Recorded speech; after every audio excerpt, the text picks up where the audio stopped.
Hello दोस्तों, a very warm welcome to AMR coaching classes. मैं शकील अहमद, आप लोग मुझे जानते हैं। कल हमने एक ज्योग्राफी का इंट्रोडक्शन किया था जिसमें हमने ज्योग्राफी के बारे में कुछ सामान्य परिचर्चा की थी। जैसे हमने जाना था कि ज्योग्राफी का डेवलपमेंट जो है वो कहाँ से हुआ और आज ज्योग्राफी एक सब्जेक्ट के रूप में कहाँ तक पहुंच चुका है। आज उसी सिलसिले को आगे बढ़ाते हुए हम शुरू करने वाले हैं एस्ट्रोनॉमी।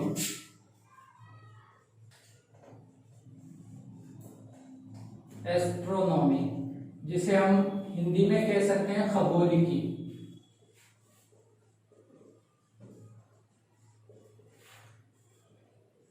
इस एस्ट्रोनॉमी के अंदर देखिए, मेरा पर्पस ये है, पहले आप सोच रहे होंगे कि सर इंडियन ज्योग्राफी के बारे में कहा गया था कि हम इंडियन ज्योग्राफी पढ़ने वाले हैं, लेकिन सर ने पहले इंट्रोडक्शन दिया। चलो, इंट्रोडक्शन क्लास तो होनी भी चाहिए, लेकिन आज सर ने इंडियन ज्योग्राफी की जगह खगोलिकी या एस्ट्रोनॉमी शुरू कर दिया। तो इस पे ये सब क्यों हो रहा है, तो मैं आपको ये बताना चाहूंगा कि पहले ज्योग्राफी का बेसिक हम देख लेते हैं। जैसे अक्षांश, देशांतर, ब्रह्मांड के बारे में हम जान लेते हैं, कहां से शुरुआत होती है।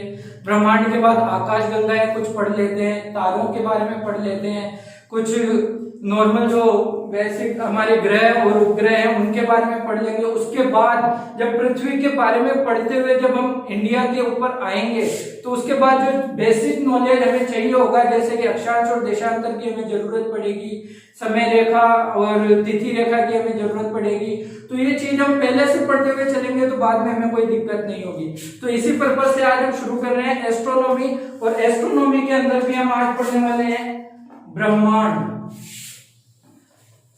नाम छोटा सा है, लेकिन ब्रह्मांड एक बहुत बड़ी अवधारणा है कि ये ब्रह्मांड है क्या।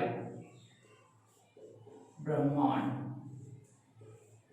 सर ये ब्रह्मांड क्या चीज है। आप सबने सुना होगा कि हम इस ब्रह्मांड में रहते हैं। ब्रह्मांड का एक छोटा सा हिस्सा है पृथ्वी, उस पृथ्वी के एक छोटे से हिस्से में हम रहते हैं। ब्रह्मांड के अंतर्गत क्या क्या आता है, एक छोटे से परमाणु से लेकर जो आज हम बड़ी से बड़ी आकाश गंगाओं की खोज हमने कर ली है वहां तक।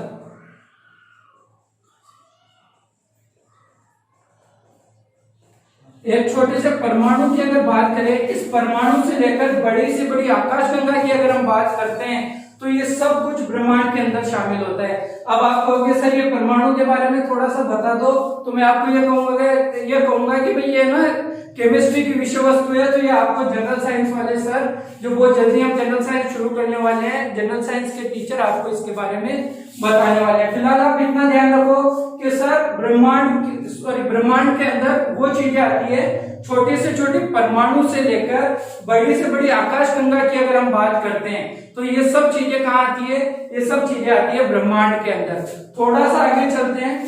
सर इसके बारे में हमने पता किया है वैज्ञानिक तरीके से, तो ब्रह्मांड विज्ञान को क्या कहा जाता है, यानी ऐसा विज्ञान जिसके अंदर ब्रह्मांड की व्याख्या या ब्रह्मांड का नॉलेज होता है, ब्रह्मांड का वैज्ञानिक रूप से विस्तृत अध्ययन किया जाता है, इसको हम क्या कहते हैं। तो आपको पता होगा कल हमने एक किताब के बारे में बात की थी, कॉस्मोस। कल ही मैंने बताया था इसको किसने लिखा था, कॉस्मोस को लिखा था अलेक्जेंडर वॉन हम्बोल्ट ने। कॉस्मोस और ब्रह्मांड विज्ञान को जब हमने इस किताब के बारे में बात की थी, उसी वक्त मैंने आपको साइड में एक नोट कराया था पॉइंट के कॉस्मोलॉजी इसको कहते हैं। ब्रह्मांड की जो वैज्ञानिक अध्ययन हम करते हैं इसको हम कहते हैं कॉस्मोलॉजी। तो ये कॉस्मोलॉजी हम कहते हैं विज्ञान को। मैं ये उम्मीद कर रहा हूं कि मैंने जो बात आपसे कल कही थी कि आप सबको ये जो भी चीजें यहाँ पे बताई जाए, जो भी बोर्ड पे लिखा जाए, वो आपको नोट करना है ताकि एग्जाम में आपके लिए ये हेल्पफुल हो सके। तो आपने लिख लिया होगा कि ब्रह्मांड का जो अध्ययन है, वैज्ञानिक अध्ययन, इसको कहते हैं कॉस्मोलॉजी। अब ब्रह्मांड तो चलो ठीक है, आज हमें पता चला है कि ब्रह्मांड एक सिर्फ पृथ्वी नहीं आती है, सिर्फ कुछ ग्रह ब्रह्मांड के अंदर नहीं आते हैं, ब्रह्मांड के अंदर बड़ी बड़ी आकाश गंगाएं तक आती है। लेकिन जब इसके बारे में शुरू में पता चला तो एक पर्सन आते हैं जो सबसे पहले इस चीज के बारे में जिसने सोचना शुरू किया, कल भी उनकी हमने बात की थी। एक पर्सन आते हैं जिनका नाम है क्लॉडियस, चलो आगे का नाम बताओ, देखिए अगर आपको याद है तो। उनका नाम है क्लॉडियस टोल्मी। क्लॉडियस टोल्मी महोदय, आपको पता है भारत को सबसे पहले मानचित्र पे दर्शाने वाले व्यक्ति, कल हमने इनके बारे में बात की थी। क्लॉडियस टोल्मी महोदय ने 140 ईस्वी में कुछ अपने स्तर पर जो भी इन्होंने अध्ययन किया होगा, इन्होंने एक थ्योरी दी, एक अवधारणा दी थी। इन्होंने कौन सी अवधारणा थी? एक अवधारणा क्लॉडियस महोदय ने दी थी और उस अवधारणा का नाम है भू केंद्रित अवधारणा। भू केंद्रित अवधारणा। कई जगह देखो हमें किताबों में सिद्धांत भी लिखा हुआ मिलता है अवधारणा की जगह। कई बार हम देखते हैं कि भू केंद्रित सिद्धांत, ठीक है, किताबों में दे दिया जाता है, लेकिन शायद मैंने आपको पहले भी बताया था कि सिद्धांत और अवधारणा में पूरा फर्क होता है। तो ये सिद्धांत नहीं है, ये अवधारणा है। सिद्धांत वो हो जाता है कि जब हम साइंटिफिकली किसी चीज को प्रूव कर देते हैं, वो सिद्धांत हो जाता है, उसे हम प्रिंसिपल कहते हैं। लेकिन ये एक अवधारणा, एक थ्योरी है, ये साइंटिफिकली हर तरह से प्रूव नहीं होती। कई कई जगह साइंटिफिकली प्रूव हो जाती है, लेकिन कई ऐसी जगह होती है कि पूरी तरह से प्रूव नहीं हो पाती, तो इसे हम अवधारणा कहते हैं। और अवधारणा आगे जाके चेंज भी हो सकती है। तो मैं आपको बताऊं, क्लॉडियस टोलेमी महोदय ने जो अध्ययन किया था, तो अपने नॉलेज के हिसाब से इन्होंने एक अवधारणा दी, भू केंद्रित अवधारणा, जिसे हम कहते हैं जियोसेंट्रिक, जिसे हम क्या कहेंगे? Geocentric theory. Geocentric theory. Sir इस अवधारणा में क्या था? इन्होंने ये कहा कि जिस पृथ्वी पे हम रह रहे हैं, उस पृथ्वी, वो एक पृथ्वी जो है वो सेंटर में है और बाकी सूरज और बाकी सारे ग्रह उस पृथ्वी को चक्कर काट रहे हैं, उसकी परिक्रमा कर रहे हैं। ये बात कही थी ब्रह्मांड के बारे में क्लॉडियस टोलेमी ने। इतना हमें पता चला। लेकिन करीब करीब 1530 और कहीं कहीं जगह 1543 भी मिलता है, यानी कि करीब करीब 1300 से 1400 वर्षों तक यही अवधारणा चलती है। फिर 1543 में पोलैंड के खगोलविद आते हैं, पोलैंड के एक पर्सन आते हैं। सर कौन है? Nicholas Copernicus. कौन है? Nicholas Copernicus. इन्होंने कुछ बातें बताई। तो हम बात कर रहे थे, क्लॉडियस टोलेमी साहब ने 140 ईस्वी में क्या बताया कि भू केंद्रित अवधारणा इन्होंने दी कि पृथ्वी सबके केंद्र में है और सूर्य और बाकी जितने भी ग्रहों के बारे में हमें पता था वो सारे पृथ्वी की परिक्रमा कर रहे हैं। लेकिन 1543 या कहीं कहीं पे 1530, इन दोनों में दोनों ही सन मिलते हैं। तो जो भी एग्जाम में अगर ये सवाल पूछा जाए तो जो भी हो आप देख लेना, आपके हिसाब से इन दोनों को नोट कर लो। तो 1530 या 43 में पोलैंड के निकोलस कोपरनिकस, निकोलस कोपरनिकस ने कुछ अध्ययन किया और इन्होंने कहा कि सर जो बात क्लॉडियस टोलेमी सर ने बताई थी वो उनके मुताबिक सही हो सकती है, लेकिन अब जो नवीन हम 1543 में या 1530 में आ चुके हैं, ये बात अब सच नहीं है। इन्होंने क्या कहा कि केंद्र में कौन है सर? केंद्र में सूर्य है, पृथ्वी नहीं है, और बाकी पृथ्वी और बाकी सारे ग्रह किसकी परिक्रमा कर रहे हैं? सूर्य की। और आपको पता है आज तक यही हम मानते चले आ रहे हैं कि सूर्य केंद्र में है। सॉरी, ये नहीं मान रहे, सिर्फ हमारे सौरमंडल की अगर बात करें तो सूर्य केंद्र में है, बाकी सारे ग्रह उसकी परिक्रमा करते हैं। तो इन्होंने जो थ्योरी दी, इन्होंने जो अवधारणा दी, उसको कहते हैं हीलियोसेंट्रिक या हेलियोसेंट्रिक, जो भी आपको, हीलियोसेंट्रिक अवधारणा इन्होंने दी। इन्होंने क्या कहा कि सर पृथ्वी बीच में नहीं है, पृथ्वी केंद्र में नहीं है, केंद्र में जो चीज है वो क्या है? वो है सूर्य, और बाकी जो सारे ग्रह और उपग्रह जो परिक्रमा करते हैं वो सूर्य की परिक्रमा करते हैं। ठीक है सर, जब इन्होंने ये बात कही करीब 1400 सालों की या 1300 सालों की बात को जब इन्होंने एकदम चेंज कर दिया है कि पृथ्वी केंद्र में नहीं है, सूर्य केंद्र में, तो भूगोल के क्षेत्र में, भूगोल के डेवलपमेंट में एक नया अध्याय जुड़ा। और तब से निकोलस कोपरनिकस सर को हम क्या कहते हैं? इनको कहते हैं आधुनिक खगोल शास्त्र के जनक। आधुनिक खगोल शास्त्र के जनक किसको कहा जाता है? निकोलस कोपरनिकस को। तो ये बात आपको ध्यान रखनी है, बिल्कुल भी कंफ्यूज नहीं होना है। देखो कल जो बात हमने पढ़ी थी, कल जो आधुनिक भूगोल के जनक के बारे में पढ़ा था, वो भूगोल के जनक थे, आधुनिक भूगोल के जनक सर वॉन हम्बोल्ट। और ये जो है ये आधुनिक खगोल शास्त्र के जनक है, ना कि भूगोल के। तो इस चीज में आपको कंफ्यूज नहीं होना है, इसीलिए मैं आपको बार बार इन चीजों पे जोर दे रहा हूँ कि यहाँ पे खगोल शास्त्र है, वहां पे भूगोल था। जब हम बात करते हैं आधुनिक खगोल शास्त्र के जनक की, तो अगर आपसे सवाल यह पूछ ले कि नवीन खगोल शास्त्र के जनक कौन है,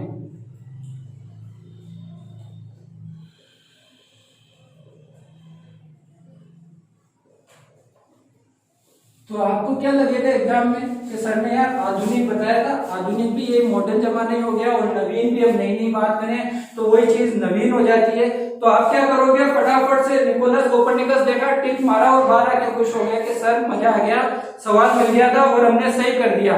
लेकिन मैं बताऊं नवीन खगोल शास्त्र जहाँ पे आ जाए तो बंदे का नाम चेंज हो जाता है, और वो कौन है, नवीन खगोल शास्त्र के जनक का नाम आता है जॉन केपलर।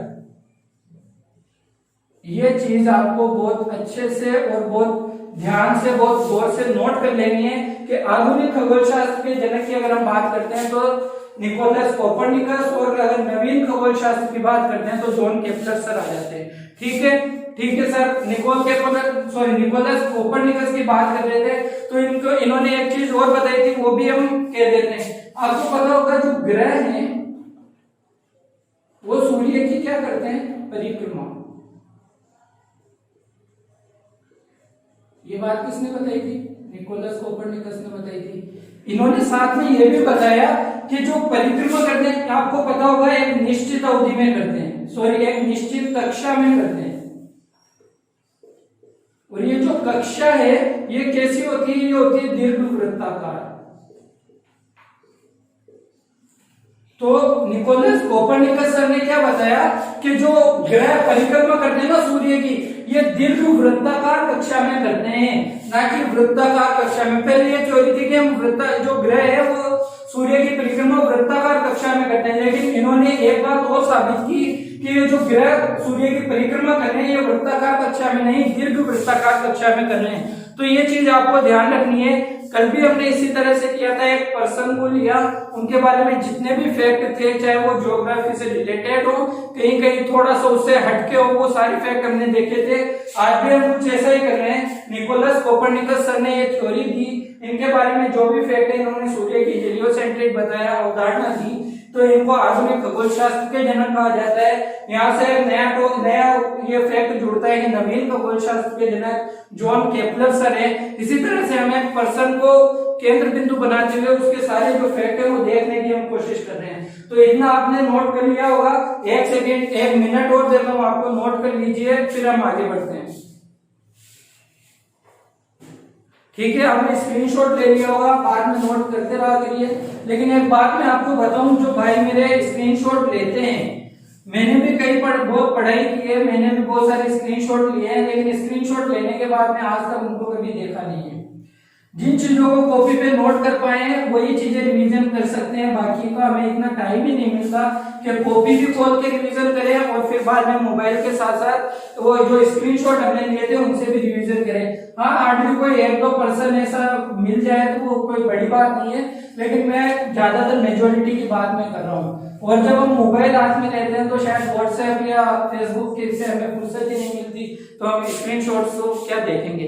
आइए हम 1543 तक पहुंच चुके थे और 1543 के बाद थोड़ा सा सफर तय करके हम आ जाते हैं 1805 ईस्वी में। देखो आपको बताऊं, हम चले थे 140 ईस्वी से, किसके साथ है 140 में, क्लॉडियस महोदय के साथ या टोलमी सर के साथ। फिर हम आए 1543 में सर जॉन केपलर के पास। अब हम आ चुके हैं 1805 ईस्वी में। एक पर्सन है विलियम हर्शेल।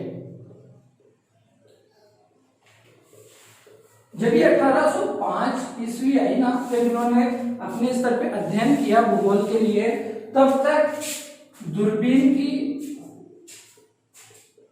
दूरबीन का आविष्कार हो चुका था।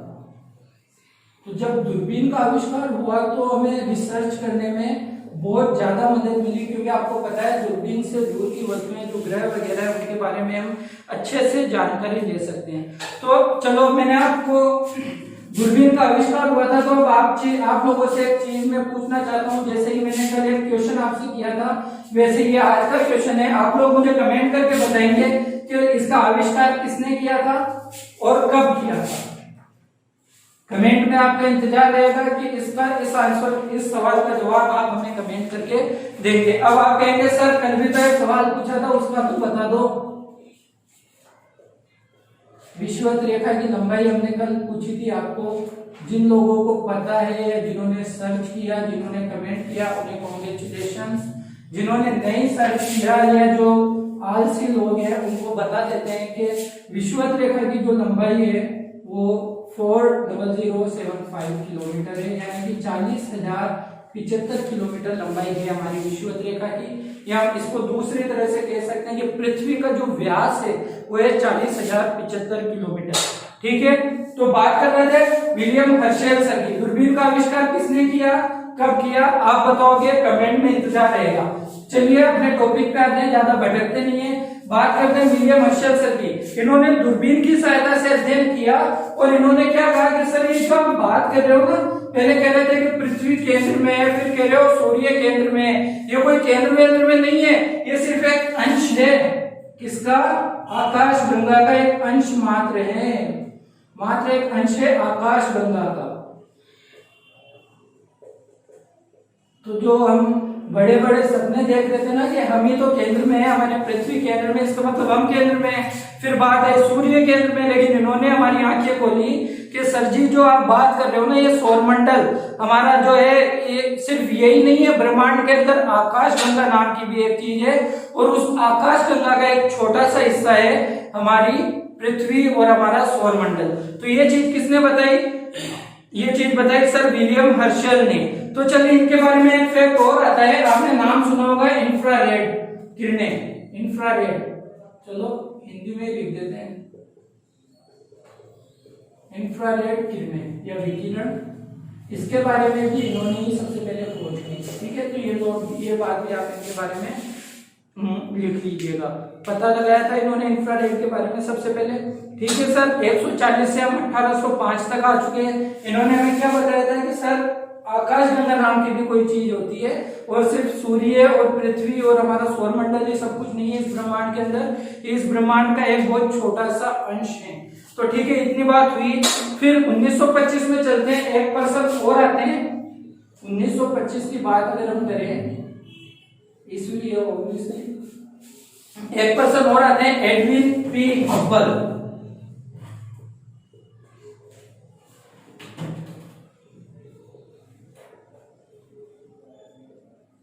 इन्होंने भी कुछ रिसर्च की और कुछ बातें इन्होंने भी बताई, कुछ चीजें इन्होंने भी बताई या बताया कह देते हैं, इन्होंने भी कुछ चीजें हमें बताई। तो वो क्या क्या है जरा देख लेते हैं, आइए। एडविन पी हब्बल साहब ने 1905 में क्या कहा कि सर ये जो ब्रह्मांड है ना, ये कोई छोटा मोटा कुछ किलोमीटर की बात नहीं है। आपको पता है पृथ्वी का व्यास 40,075 किलोमीटर है। इन्होंने कहा कि ब्रह्मांड का व्यास कितना है, 250 करोड़ प्रकाश वर्ष, 250 करोड़ प्रकाश वर्ष। अगर हम ब्रह्मांड को नापने निकले तो एक इंसान की तो कोई वो होती नहीं है इतनी एज, 250 करोड़ प्रकाश वर्ष लग जाएंगे। अगर हम लाइट की स्पीड से निकले तो भी हमें कितने वर्ष लग जाएंगे, 250 करोड़ वर्ष लग जाएंगे, क्योंकि एक वर्ष में लाइट जितनी दूरी तय करती है उसे हम कहते हैं प्रकाश वर्ष। तो 250 करोड़ वर्ष तक हम अगर प्रकाश की स्पीड से चलते रहे तब भी हम अपने ब्रह्मांड को नहीं नाप सकते। क्यों? क्योंकि इन्होंने 1925 में बताया था। साथ में इन्होंने एक बात और बताई थी कि सर ये जो ब्रह्मांड है ना, ये भी रुका नहीं है, ये फैलता ही जा रहा है।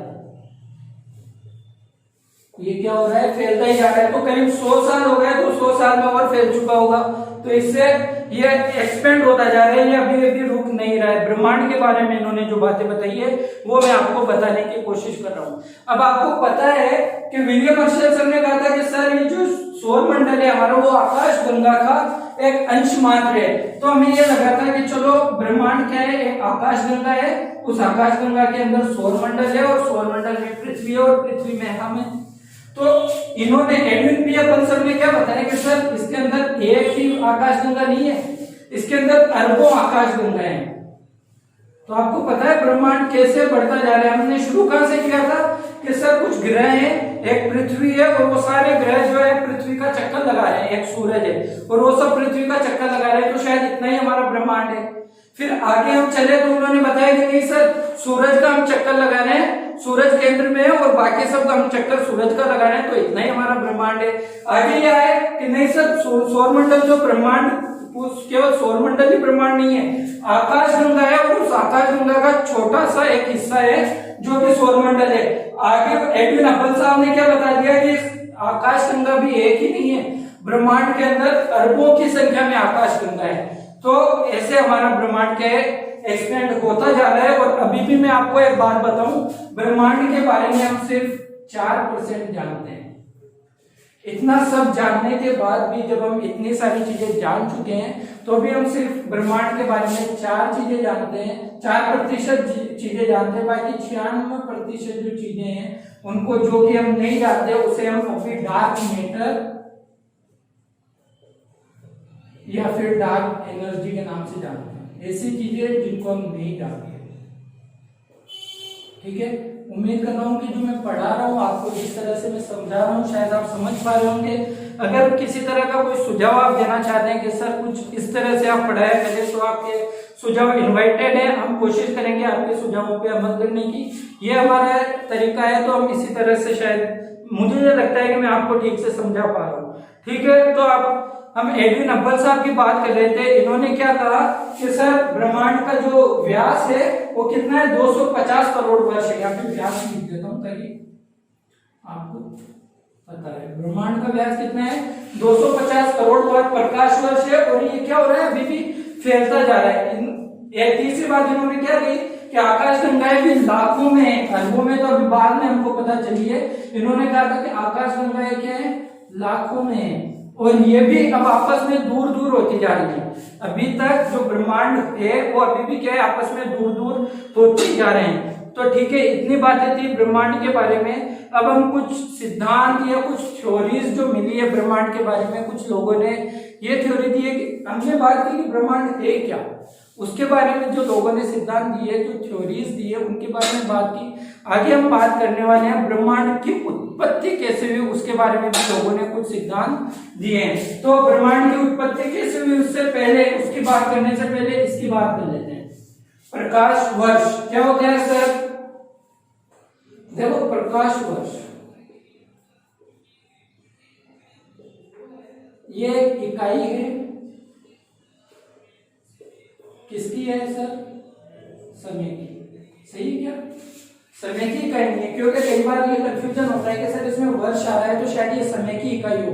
जी नहीं, ये इकाई है दूरी की। प्रकाश वर्ष इकाई है दूरी की।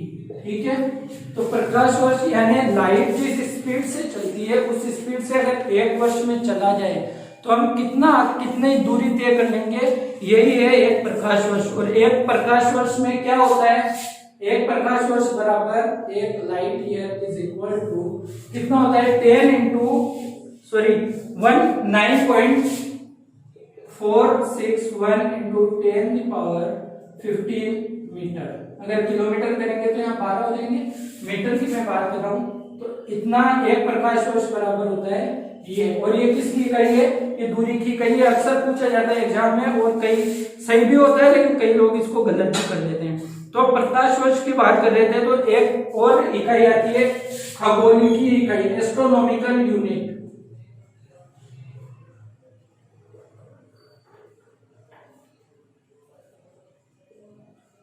खगोलीय इकाई ये क्या होता है, एक प्रकाश वर्ष में कितनी खगोलीय इकाई होती है, एक लाइट ईयर में खगोलीय इकाई होती है। बताइए जरा जल्दी से बताइए। 63,240 इसको हम कहते हैं एस्ट्रोनॉमिकल यूनिट। ठीक है, तो 63,240 एस्ट्रोनॉमिकल यूनिट होते हैं एक एक प्रकाश वर्ष में। तो ये चीज थी। और अगर हम कहेंगे जो ग्रहों की दूरी वगैरह हम ज्ञात करते हैं उसके बारे में, दूरी की सबसे बड़ी इकाई क्या है, तो दूरी की सबसे बड़ी इकाई है पारसेक। अगर हम इसको थोड़ा सा ज्यादा डिफाइन करें तो पैरेलल सेकेंड्स, शायद इसका डेफिनेशन है, इसकी जो फुल फॉर्म होती है वो होती है। और एक पारसेक के अंदर कितने प्रकाश वर्ष होते हैं, 3.26 लाइट ईयर होते हैं। एक पारसेक के अंदर 3.26 लाइट ईयर होते हैं। तो अगर कोई आपको यह कहे कि सर लाइट ईयर दूरी की सबसे बड़ी इकाई है, तो आप कहेंगे कि नहीं सर आप गलत है। अब पारसेक जो है वो दूरी की सबसे बड़ी इकाई है, क्योंकि एक पारसेक के अंदर 3-3.25 लाइट ईयर के करीब आ जाते हैं। ठीक है, तो अब हम बात करते हैं पृथ्वी ब्रह्मांड की उत्पत्ति से जो कुछ सिद्धांत दिए गए हैं वो सिद्धांत के बारे में। तो ये सब आपने नोट कर लिया होगा, मैं आपको कुछ टाइम दे देता हूँ इसको नोट करने के लिए, फिर हम आगे बढ़ते हैं। तो चलिए, आपने नोट कर लिया होगा। अब हम बात करते हैं ब्रह्मांड की उत्पत्ति से रिलेटेड कुछ सिद्धांतों के बारे में।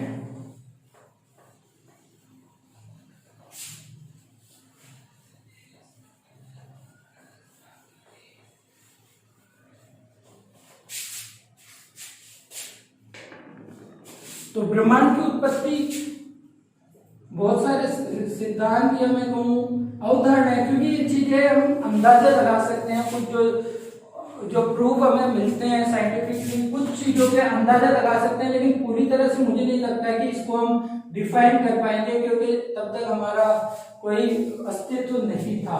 तो ब्रह्मांड की उत्पत्ति के बारे में हम कुछ सिद्धांतों को पढ़ते हैं। क्या होती है ब्रह्मांड की उत्पत्ति? देखो, एक तो बहुत फेमस सिद्धांत है, बहुत फेमस थ्योरी है, आपने उसका नाम सुना होगा, बिग बैंग थ्योरी। आज तक जो जितने भी ब्रह्मांड की उत्पत्ति से संबंधित थ्योरीज दी गई है उनमें सबसे सही और सबसे जो प्रमाणित आज तक हम कहते हैं, जो आज भी इसी के आधार पर माना जाता है कि शायद ब्रह्मांड की उत्पत्ति इसी के आधार पर हुई होगी, वो सिद्धांत ये है। एक सिद्धांत आता है स्थिति सिद्धांत, ये हो गया, इसके बारे में भी थोड़ा सा पढ़ेंगे, बाकी सिर्फ सिद्धांत बता देता हूँ और उसको किसने प्रतिपादन किया वो बता देता हूँ। बिग बैंग थ्योरी के बारे में थोड़ा सा हम देखेंगे, लेकिन बाकी सिद्धांत के बारे में हमें पढ़ने की जरूरत नहीं है। हाँ, एज ए फैक्ट के तौर पे एग्जाम में सिर्फ पूछा जाता है कि सिद्धांत के प्रतिपादक कौन थे, या उनका नाम लेके कह दिया जाता है कि इन्होंने कौन से सिद्धांत का प्रतिपादन किया था। तो सिर्फ इतना सा जो इम्पोर्टेंट मुझे लग रहा है वो मैं आपको बता देता हूँ। एक सिद्धांत है इन्फ्लेशनरी थ्योरी, जिसे हम कहते हैं सिद्धांत स्फीति सिद्धांत, इन्फ्लेशनरी थ्योरी। ठीक है ना, इसी को हम कहते हैं स्फीति सिद्धांत। ये चीज आपको ध्यान रखनी है, नोट कर लेना है। वही बात है, ये अवधारणा है, लेकिन किताबों में सिद्धांत लिखा हुआ आ जाता है, और हम देखते हैं कि एग्जाम में भी कई बार सिद्धांत ही लिखा हुआ आता है। तो इसका प्रतिपादन किसने किया था? इसका प्रतिपादन किया था एलन गुथ ने। आप कहेंगे कब किया था सर? तो 1980 में इसका प्रतिपादन उन्होंने एलन गुथ ने किया था। एक तो ये हो गया, आइए दूसरे की बात करते हैं। एक और सिद्धांत आता है दोलन सिद्धांत। दोलन सिद्धांत को किसने प्रतिपादन किया?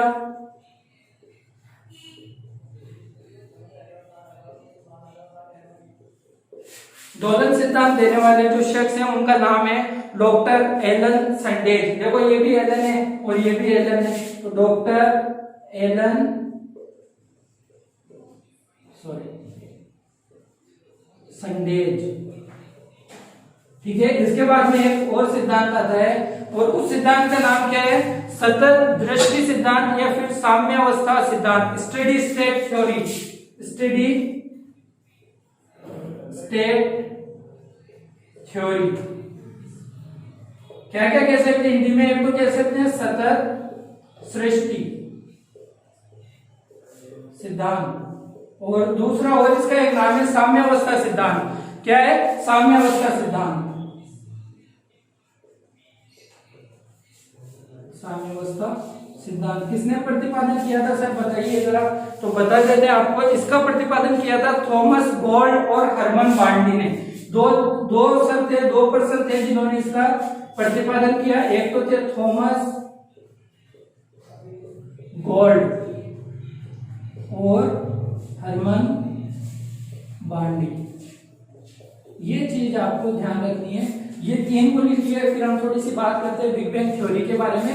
तो आइए हम बात करते हैं आगे बिग बैंग थ्योरी के बारे में। ये लिख लिया होगा आपने, चलिए।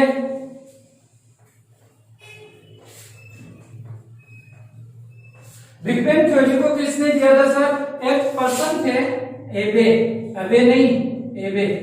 एबे जॉर्ज लेमेंटियर।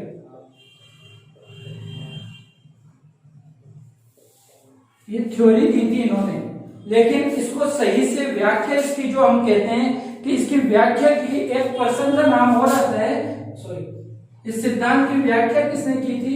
प्रतिपादन तो इन्होंने किया था, ये है प्रतिपादन, लेकिन इस सिद्धांत की व्याख्या जो सही तरीके से कैसे की थी, उनका नाम था sir Robert Wegner. Robert Wegner ने क्या बताया कि बिग बैंग थ्योरी क्या है, जो हमारा ब्रह्मांड है, आज हम देखते हैं कि बहुत सारी आकाशगंगाएं, बहुत सारी भी कहूं तो कम होगा, अरबों आकाशगंगाएं इस ब्रह्मांड के अंदर है। इन्होंने बताया कि ये जो ब्रह्मांड था सबसे पहले सिर्फ एक पॉइंट था, एक बिंदु था। इस बिंदु के अंदर क्या था, बहुत ज्यादा तापमान था और ये बहुत ज्यादा सघन था। सघन कहते हैं कि इसके अंदर जुड़ाव बहुत ज्यादा था। जैसे सघन हम कहते हैं, जैसे मैं कहूं कि एक कमरा है, उसमें 2 पर्सन रहते हैं, 2 लोग रहते हैं, और दूसरा उसी साइड का एक कमरा है, उसमें 15 लोग रहते हैं, तो ज्यादा सघन कौन है? ये ज्यादा सघन है। तो एक अत्यंत सघन और अत्यधिक तापमान वाला एक बिंदु था, जो के कालांतर में क्या हुआ, एकदम से फटा, और उसके फटने से धीरे धीरे धीरे धीरे करके हमारे ब्रह्मांड की क्या हुई, उत्पत्ति हुई। ऐसा ही कुछ ये है। इन्होंने ये जो बिंदु था वो कब की बात करते हैं, ये करीब 13.8 अरब वर्ष की बात करते हैं। 8 अरब वर्ष पहले की बात है। ये जो हमारा ब्रह्मांड है, ये इतने वर्षों पहले सिर्फ क्या था, एक बिंदु के रूप में था, जो अत्यंत सघन और तापमान बहुत ज्यादा होने की वजह से फटा, और फटने के बाद धीरे धीरे इसका जो विकास हुआ है आज इस रूप में है कि पृथ्वी जो है गोल्डीलॉक्स जोन में है, और हम इस पे जीवन व्यतीत अपना करते हैं। तो ये एक थोड़ा सा बिग बैंग थ्योरी थी, इससे ज्यादा कुछ इसमें देखने वाली चीज है नहीं। जो हमारे सौरमंडल का विकास हुआ है वो इससे 10.5 अरब वर्ष के बाद हुआ है। ये जो विस्फोट इसमें जब हुआ तो करीब उसके 10.5 अरब वर्ष के बाद हमारे सौरमंडल का जो है वो विकास हुआ है। ठीक है, और अगर वैसे देखें तो आज से कितने साल पहले सर, आज से करीब 4.5 अरब वर्ष पहले जो हमारे सूरज की आयु है, आपको पता होगा सूरज के बारे में बात करेंगे। सूरज की जो आयु है वो बताया जाता है कि 4.5 अरब वर्ष की सूरज की आयु है। ये जो बिंदु था पहले, इसको हम कहते हैं सिंगुलैरिटी। देखो ये छोटी छोटी चीजें पूछ ली जाती है। तो आज हमने कितना कुछ पढ़ लिया, ब्रह्मांड से शुरू किया था, ब्रह्मांड की कुछ थ्योरीज, कुछ जो अलग अलग पर्सन ने 140 से शुरू होकर 1925 तक हम आए थे एडविन पी हब्बल साहब के बाद। फिर हमने कुछ थ्योरीज ये देखी थी इसकी उत्पत्ति से रिलेटेड, कैसे ब्रह्मांड की उत्पत्ति हुई। जॉर्ज लेमेंटियर साहब का बिग बैंग थ्योरी सिद्धांत देखा, एलन गुड साहब के सिद्धांत देखे, और भी जो एलन संडे साहब का सिद्धांत था, दोलन सिद्धांत, वो भी हमने देखा। एक छोटी सी चीज और बतानी है बाकी फिर आज का सेशन यही वाइंड अप करते हैं। एक ब्रह्मांड के अध्ययन के लिए नासा ने एक मिशन किया था। ब्रह्मांड के उत्पत्ति से रिलेटेड विभिन्न सिद्धांत हमने देख लिए। ब्रह्मांड के अध्ययन के लिए एक मिशन था नासा का, जिसका नाम इन्होंने दिया था मैप। कब इसका प्रक्षेपण किया था?